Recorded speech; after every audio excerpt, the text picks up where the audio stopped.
At 78, Barry Gibb finally tells the truth about Andy Gibb. Barry Gibb was born Barry Allen Crompton Gibb on September 1, 1946, in Douglas on the Isle of Man. He is one of the most famous musicians, singers, and songwriters in modern music history. From when he was very young, Gibb showed he was really good at music. His family saw how talented he was, so they helped him when he started performing with his brothers, Robin and Morris. They eventually formed what would become one of the world's most famous groups, the Bee Gees. Their story started small, with little performances in Australia during the 1950s, but they were so talented that they soon became famous all over the world. The Bee Gees became super successful in the late 1960s and 1970s, making their mark as masters of harmony and creators of the pop and disco sound.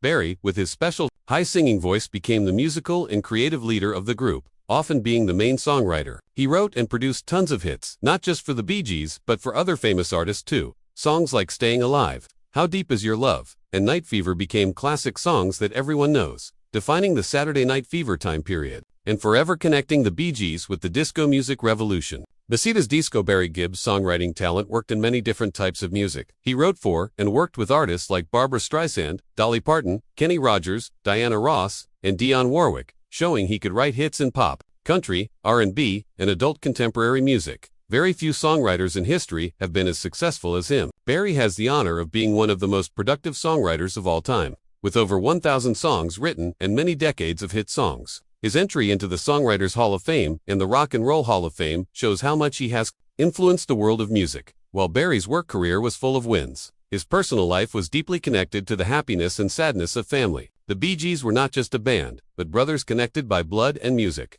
The loss of his brothers, Andy, Morris, and Robin, brought Barry incredible sadness, leaving him as the last living Gibb brother.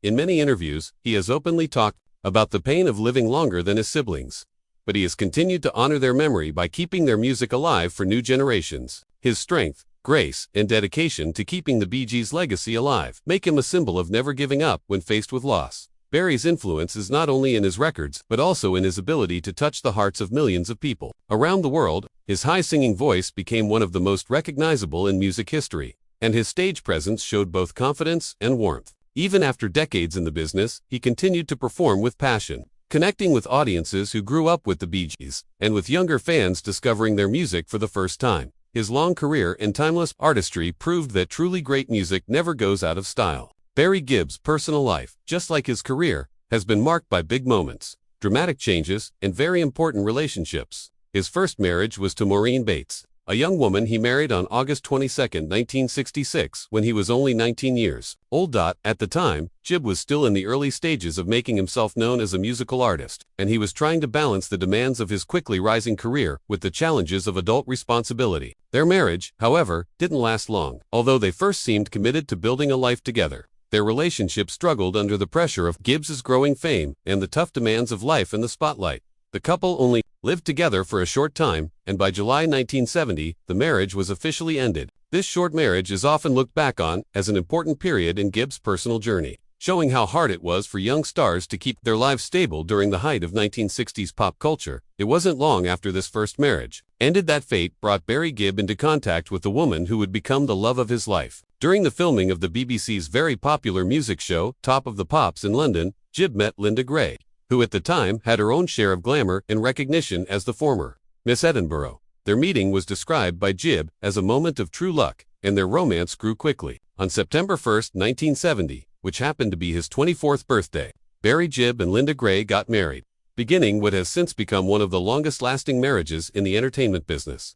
Their marriage has been a foundation of Gibb's personal stability, lasting through the chaos of fame, industry changes, and even the heartbreaking loss of his brothers. Together, Barry and Linda built not only a marriage, but also a large and close-knit family. They are the proud parents of 5 children: Stephen, Ashley, Travis, Michael, and Alexandra. Their oldest, Stephen Gibb, followed in his father's footsteps by pursuing a career in music, becoming both a guitarist and a songwriter, even working with heavy metal and rock bands, showing the wide musical influences within the Gibb family. Barry is also a grandfather, many times over, with 7 grandchildren who have brought extra joy into his life. Gibb has often talked about how his wife and children keep him grounded, giving them credit for giving him purpose and a sense of balance amid the often overwhelming demands of being famous.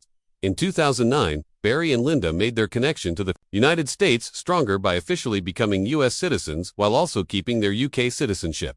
This dual citizenship represented not only Barry's lasting love for his British roots, but also his long-term commitment to the country where much of his adult life and professional success had taken place. By this point, Barry had been living mainly in the United States since 1974, though he continued to keep a home in the UK as a connection to his roots. Barry Gibb's personal life also crossed paths with that of another music icon, Michael Jackson. In a 2014 interview with The Mirror, Gibb thought fondly about the friendship he shared with the King of Pop. He revealed that Jackson would often stay at the Gibb household in Miami, where he preferred the comfort of Barry's family environment. To the chaos of hotel life, Gibb painted a picture of Jackson's quirky and childlike side, sitting in the kitchen, watching fans outside his hotel on television, giggling in his famous high-pitched laugh. He remembered that Jackson had lived upstairs for a time right before the highly publicized child molestation trial. Gibb was clear in saying that they never talked about the legal case. Instead, their friendship was built on creative teamwork and friendship. The two would write music together, share wine, and even drink enough sometimes that Jackson would fall asleep on the floor. Gibb admitted that he deeply misses Jackson, highlighting the sense of loss he feels, not just as a fan of Jackson's artistry, but as a friend who knew him on a more personal level. Real estate also played an interesting role in Gibb's life. In January 2006, he bought one of the most historically important properties in American music history, the former home of Johnny Cash and June Carter Cash in Hendersonville, Tennessee. Gibb's plan was not just to own the house, but to fix it up and turn it into a songwriting retreat, a place where creativity and legacy could come together. The house, however, met a tragic end. While being renovated in April 2007, the property caught fire and was completely destroyed, erasing a piece of cultural history. Despite this heartbreaking loss, Gibb had a new home built on the property, honoring the land and the musical spirit that had once lived there. In the end, in 2014, he decided to sell the estate, closing a chapter on a project that had carried both dreams and disappointment. At 78, Barry Gibb finally opened up about the truth about his youngest brother, Andy Gibb, in a way he had never done before. For decades, Barry, who had played the roles of both older brother and mentor, had carefully protected his private grief, choosing instead to celebrate Andy's amazing talent and charm whenever the subject came up.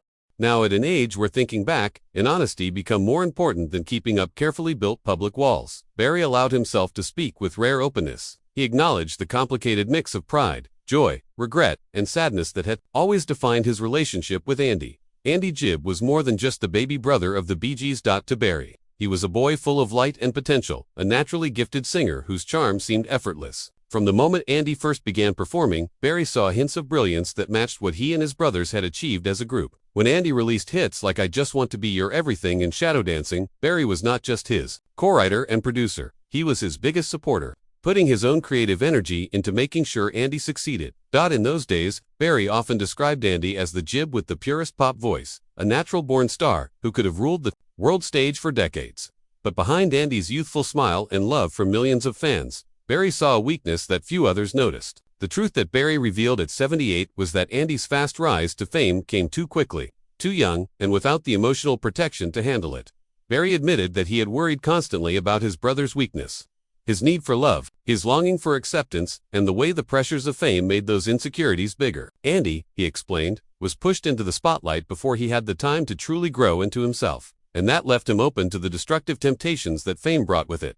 Barry did not avoid the hardest part of the story, Andy's struggles with addiction. For years, Barry had spoken carefully about it, never wanting to turn his brother's legacy into just a warning story. But in this later reflection, Barry admitted how devastating it was to watch Andy fight his inner demons. He described the helplessness of knowing that no matter how much love and support the family gave, Andy could not fully escape the hold of drugs and the emotional pain that came with them. Barry's truth was not one of judgment, but of deep, lasting sadness. He admitted that he had often asked himself if there was more he could have done, if a different kind of guidance or tougher love might have saved Andy's life. When Andy passed away in 1988, at just 30 years old, Barry was devastated. Losing his baby brother was a wound that never truly healed. At 78, he confessed that even after all the wins of the Bee Gees Awards, the recognition, and the legacy that spanned generations, Andy's absence was the silent shadow over it. Every time Barry performed one of Andy's songs or heard his voice on a recording, it was as if time folded in on itself, reminding him of what was lost far too soon. Yet Barry also shared the truth about the love that continued beyond death. He spoke about how Andy remained alive in memory, in music, and in the unbreakable bond of brotherhood. He carried Andy with him in every lyric he wrote, in every note he sang, and on every stage he stepped onto. The truth, Barry said, was that Andy was never just the younger brother who didn't get enough time. He was an important part of the Gibb family's story, someone whose presence shaped the very fabric of their lives. At 78, Barry Gibb, the legendary Bee Gees frontman, finally opened up in an honest and heartfelt interview about his younger brother, Andy Gibb, revealing emotions and truths that he had carried privately for decades. Thinking about his brother's life, Barry shared, Andy was a shining star, but he struggled in ways that people didn't fully understand. He was full of talent, full of life, but sometimes the pressures of fame and the lifestyle around him were too much to handle. The loss of Andy, who died tragically at just 30 years old, had left a permanent mark on Barry's life, one that he said he only fully realized with the passage of time. Barry remembered that the day Andy passed away was just 5 days after his 30th birthday, a milestone that should have been a moment of celebration, but instead became a moment of grief. He remembered with regret, "We had a disagreement shortly before his birthday, and I never imagined that would be the last time I would see him alive. I carry that with me every day." Barry's thoughts went beyond the tragic final moments. He spoke of Andy's charm, his musical genius, and the way he captured audiences with his soulful voice and natural charisma. Andy had something special, Barry explained, something that could touch hearts effortlessly. People loved him not just for his music, but for who he was, his kindness, his humor, his warmth. But fame can be a double-edged sword, and it's something I wish I could have protected him from more. The conversation also highlighted Barry's lasting sense of responsibility and guilt as an older brother, feelings he described as both heavy and motivating. "I always tried to guide him, to support him, but sometimes love isn't enough when someone is fighting their own battles," he admitted. Throughout the interview, Barry Gibb's words carried both sorrow and admiration. He remembered personal memories of Andy, moments that showed his brother's playful spirit, his dedication to music, and the deep bond they shared as family. "We were brothers first, musicians second," Barry emphasized. "The music was our language, but it was our family that defined us. Losing Andy so young was like losing a piece of myself, and it's something that never truly goes away." In finally sharing these thoughts publicly, Barry not only honored Andy's memory, but also provided a touching glimpse into the human side of the Gibb family, a story of love, regret, and lasting brotherhood. His thoughts are a reminder of both the brilliance and fragility of life, and how even amid fame and success, family and connection remain the most important anchors of all. At 78, Barry Gibb's words were not simply a revelation about Andy, but a testament to the lasting complexity of family love. Unconditional, joyous, sometimes heartbreaking, but always eternal. For Barry, telling the truth about Andy was not just about setting the record straight. It was about finally giving voice to the love, the pain, and the unspoken memories that had lived within him for nearly 4 decades.